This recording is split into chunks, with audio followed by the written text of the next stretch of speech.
নাইম সাহেব, 24-এর পরবর্তী সময়ে এই 2 বছরে যতটুকু দেখলাম তাতে মনে হইলো একমাত্র অর্জন আমাদের এটা হয়েছে ঢাকার শহরে অনিয়ন্ত্রিত এই অটোরিকশা। কেন বলেন তো?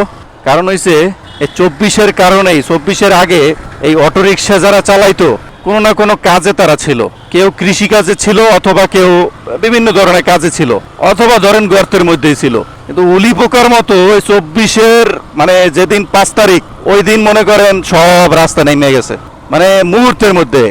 আওয়ামী লীগের 16-17 বছর ক্ষমতায় যতটুকু ভিকটিম হয়েছে প্রথম 5 বছরে অন্য দলের আর কি, বিএনপি বা জামাত বা অন্য কোনো দলের, তাদের একটাই ভাষা যে আওয়ামী লীগের আমলে বাক স্বাধীনতা ছিল না।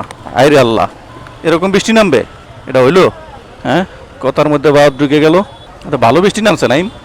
না, পরিবেশ ঠান্ডা করে দিছে আল্লাহ।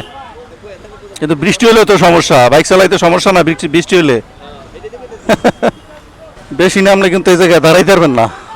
তো যেটা বলতেছিলাম, আওয়ামী লীগের দোষ কি? বাক স্বাধীনতা ছিল না, অন্যতম দোষ। আচ্ছা, বাক স্বাধীনতা যদি না থাকতো তাহলে বিরোধী দলরা টকশো করছে কেমনে? বিরোধী দলের নেতারা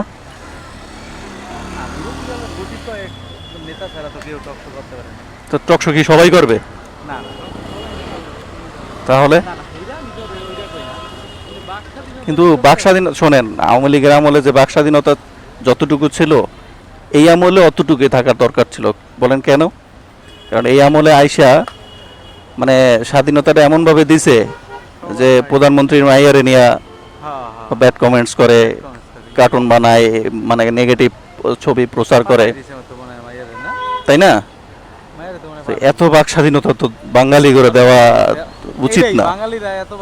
হজম করতে পারে না তো, বাঙালিরা বেশি বাক স্বাধীনতা হজম করতে পারে না। তো যাই হোক, যেটা বলতেছিলাম যে এই মানে যতটুকু দেখছি এই 2 বছরে উন্নয়নের মধ্যে এইটুকুই দেখলাম। না না, যদি বলি যে এইটাই একটা উন্নয়ন, এই যে অটোরিকশা,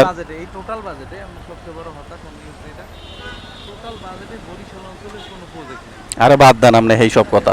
প্রজেক্ট প্রজেক্ট দিয়ে আপনি কি করবেন? আপনি ঢাকাটারে নিরাপদ করেন, কোনো রাস্তায় কোনো নিরাপদ আছে? তাইলে আপনার মনে হয় যে এইটুক মানুষ রং করবে? এইটুক রং করলে কি হয়? এইটুক রঙে তো 10 দিন করবে, একদিন একজন নাই হয়ে যাবে।